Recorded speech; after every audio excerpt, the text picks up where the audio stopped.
Welcome everybody, my name is Frank, otherwise known as Hurtcules. I am the designer of this map that you see here called Glacier.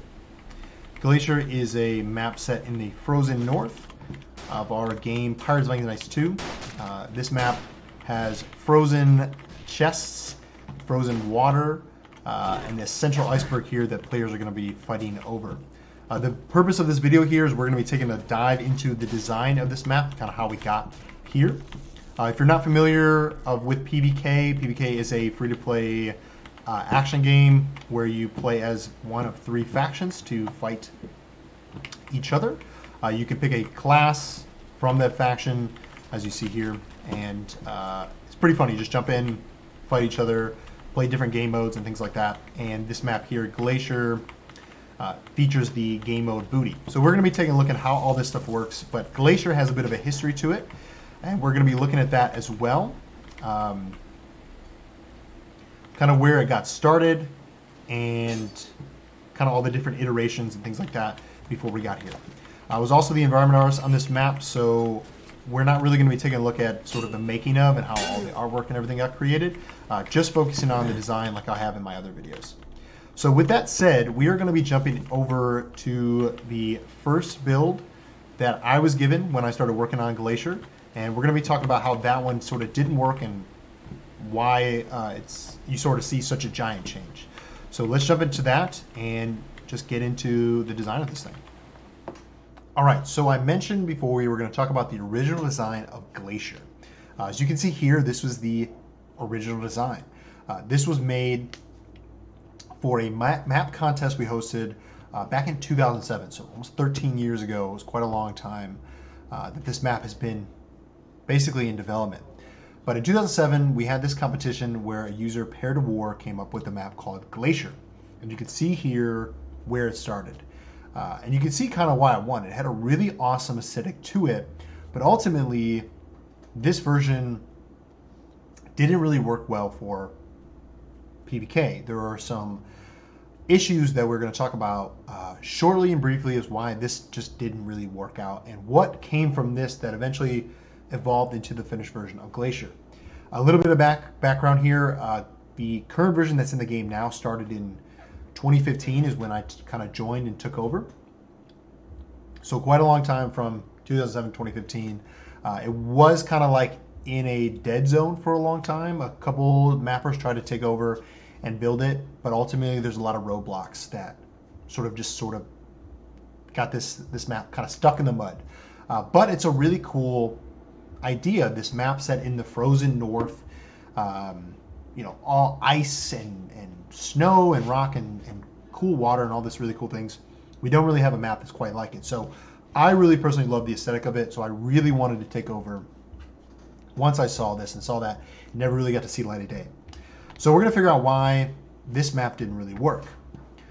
First thing we notice here, and I'm just going to quickly go through a couple problems. I'm not going to spend all day kind of diving into this. I really want to talk about the finished version of Glacier, but a couple things that are important to notice here. When playing PvK, it's a three-tier sort of game. There are three factions. So we have the Vikings, we have the Knights, and then we have the Pirates. They need their own bases, they need their own spawn points, they need their own direction out of the map, and there needs to be some sort of fighting place for them to collide with. You'll notice here there's a lot of just sort of flowing paths to each other's bases, and there's very little sort of like areas or focus points for players to congregate to. That's kind of okay, but I feel like this area here in the middle would have been perfect for that, and the map doesn't really focus on this area where I think that's the strength of the map. I can actually load up an old version that we have here. This was the version that was given to me as I sort of took over. And again, this is still very early in development, so you can ignore the block out of the skybox and all that stuff, because at this point, none of that stuff really mattered. But let me go ahead and turn that off. And we can sort of see kind of where it sort of stopped before I was kind of given the map. There are a lot of sight line issues with each base. There's a lot of navigation issues. But this area here started to evolve into this really cool sort of focus point. And as soon as I sort of took over here, I went through all the problems that were listed out on our forums and everything like that, and I found that it would just have been a better idea to start over, because at this point it's been almost several 8 years since the design. I figured, hey, this didn't really work. We tried it. Let's try something new. But focus on some of the core elements from this original map, and that's this Center Iceberg here. This was super cool. I love the idea of kind of fighting over it. I love the verticality of it. I love how players would kind of fight over it. Its resources, its position in the map, all these different things just sparked so many great ideas that this ended up being the main point of the map, as well as this water here that you fight or fall into, as well as sort of this sort of underground passage here, which turned into the icy walkway that you kind of navigate around the map. So I tried to use as much elements from the design itself, but there's a lot of different problems that we wanted to sort of avoid. One of those being this open water here, all these different sight lines, these locked in paths that you see. So I tried to fix all those design issues in one go by just sort of starting over. So that's sort of where we started, and now let's take a look at kind of where we ended up. All right, so now we are in the original build of Glacier. Okay, this is the first pass I did once I took over. I did not spend a lot of time trying to perfect the design. I really wanted to get something in here quickly so that we could play test it. That's a big part of the design of Glacier. It's sort of driven off of gameplay as much as I possibly could. I didn't want to sit and whiteboard every problem out. I just wanted to get something in quickly and play test it.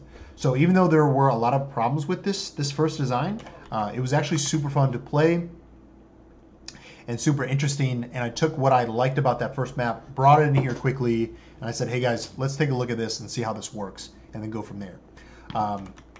Even though this is the first build of Glacier, there's actually a lot of things that stayed the same. The central iceberg here is still here. We have the water, the ice that kind of forms around. There's the frozen chests right here that still made it in. These large ice pillars, the ice bridges, the Viking sort of landscape where they have the huts. The pirates have their own ship and things like that. So a lot of these elements stayed across the map. But one thing that's really different from this version that's in the final version is this central iceberg actually was originally designed with multiple tiers. This is something we tried for several different versions of Glacier and ultimately could not get it to really play out very well. Every time we played it, there was always a problem that we had to try to solve. Remember, we have 3 factions, and each faction has different characters, weapons, abilities, all these things that have to influence the map's design. And it was a big challenge to try to get them to sort of play nice on this weird 3-tier system, like which faction works best at the bottom, which faction works best at the top. Ultimately, it just got cut because it just wasn't ever working. But the central idea of the central iceberg was the fun part about it anyways, so none of that really mattered. So let's take a look at a newer version of Glacier after we sort of made some iterations here and kind of figured out what really worked here. All right, so now we are in the 11th version of Glacier here. This is where we started to make some iterations that really ended up being into the final version here. You'll notice a big change from the last one to this one, but you'll notice a lot of things that sort of stayed the same. The biggest thing here is that the iceberg is now sort of one level. We have all the factions kind of coming together fighting over this central iceberg. And when we were playing this, it just felt right. It was super fun. So we kept that in here. So from here, really where the design sort of focused on was how do we get the players to spawn correctly? What do their spawns look like? How do they navigate their bases? How do they defend their bases? How do they capture chests? All those things where we were really focusing on and try to figure out what was fun about the environment. You can see it's still very blocky. You know, when you're playing it, you kind of know How it's going to kind of play out near the end, just kind of the aesthetic of the map still came through. But really, it was just about the gameplay and what it felt like when you captured a chest, or when you were attacking a base, or when the Vikings had 5 chests and none of the other factions did. How well were they able to defend that? Could they? All those things we went through over and over again. Each week, small tweaks, small changes until it felt really right. So again, same things still carried over. The Center Iceberg, the ice paths here, a lot of these paths sort of stay the same. One thing that was in this version that didn't make it into the final version was this edge here where players can sort of attack and defend the base from up here. We found that it just didn't really work in our playtests. It was weird to implement. It was hard to sort of kind of like deal with players who were up there, who were attacking from up here. Sort of unsuspecting if you're coming in, and then you had an ambush. Well, it created some fun game elements. Ultimately, it just didn't really work, so we ended up scrapping that. But everything else sort of transitioned into the next level. A couple other things changed. The Knights here was originally sort of a temple design before it became a more fortified base. But the Vikings and the Pirates aesthetic was pretty much the same. Once we got into modeling all the props, that's when we sort of figured out what went all into the space here. But a lot of this was, hey, how big should this room be? How long should it take to get to point A to point B? And really nailing that down in this stage. Okay, so now we are in the final version of Glacier here, and you can see the art is in, the design has been finalized, the bases have their characteristics to them, the ice is all set up for all the different gameplay effects going on here, and essentially this is sort of the end of Glacier. We're going to take a dive into exactly sort of some of these deeper elements here. In just a minute, I'll load this up into Photoshop. But you can see here the idea was the same across a lot of different versions. We spent a year working on the initial design, and then from then it was pretty much just art and tweaks and play testing over and over again. That's the biggest thing about this map, is we play tested it so much, and we feel that it plays very, very tight. If you have a full game, there's a lot of really awesome elements that make this map super fun. And that's what I want to talk about next. But I just wanted to show kind of where we were at before we got here, so that way when I talk about this, you kind of have an idea of where we came from. Okay, so Glacier is a booty style game mode. So what that means is we have these bases here where we have to get chests right now that are frozen in ice, bring them back to our base, defend them, and when you have them, you'll start to get a countdown to your counter. The first team out of points wins the game. So I have one of my teammates here bringing an ice chest to my base location. You'll notice here other teams are starting to get bases, and we have one. So right now it's a tie game across the map. Glacier supports 5 ice chests, as I showed before. So I can either choose to defend this one chest I have or get other ones that are currently out there. So there's 2 that sort of aren't in rotation right now, so we want to figure out where those are at and sort of get those chests. And you can see there's 2 players fighting over one right now. So I can kind of shoot that, and there they go. Now they're fighting over that ice chest.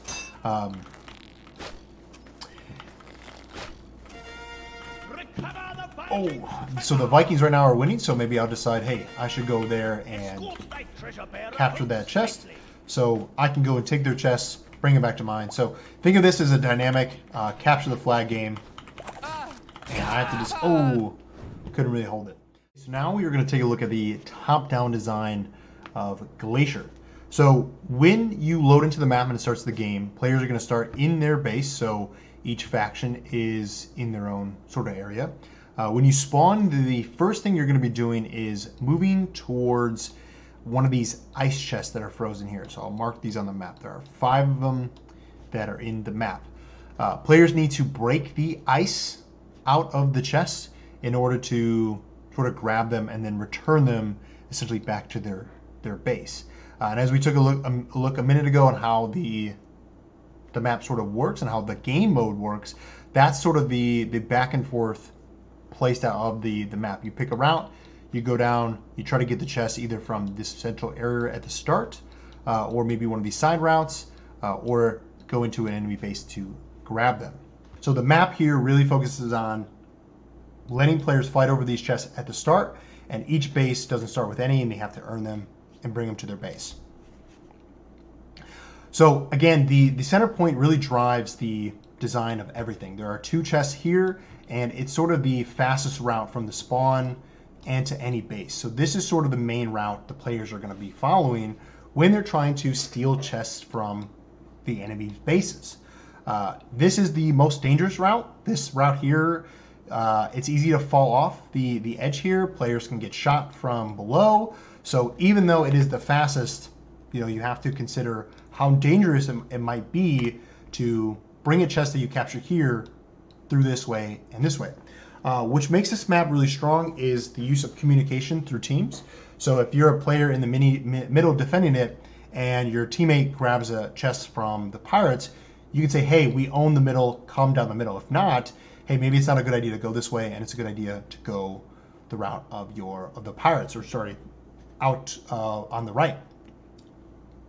But of course, this middle area, if you're fighting over it, you could say, hey, there's Vikings over here defending this spot. Maybe go out the left and then route around and jump in the water and come around. There are a lot of different ways to move around the map to get where you need to go, and the choices are up to the player to decide where they're going to do that.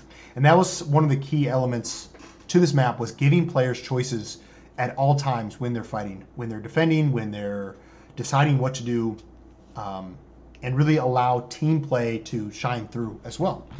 So there's a lot of that going on. It's also super fun to just fight here and to have a map that has a focal point that hey, that's where players are going to go. If I want to be a player who just likes to jump on the map and fight, I'm going to find players here.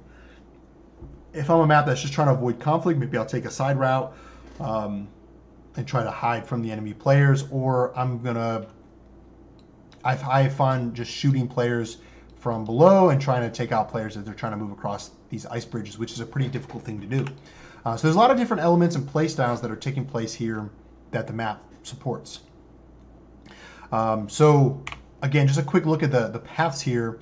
Each team spawns sort of outside the map a little bit on their own base. There's no way for the enemy players to sort of camp a spawn the way the players come into the map. So the Vikings are up top, Pirates are over here, and the Knights are down here, actually a little bit lower than that. The Knights. So everyone spawns in, they drop down into their map, and they sort of drop in where they're defending from, and then if they need to, they'll either pick left or right or straight to go either down the middle or down these side routes.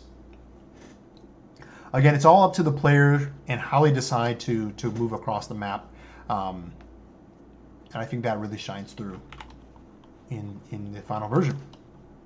The last thing I want to mention here before we kind of wrap this up is that the map's initial design is pretty basic. You have a sort of a central area and these 3 kind of faction points, and they have routes that sort of go all the way around and then a route to the middle that they can connect to.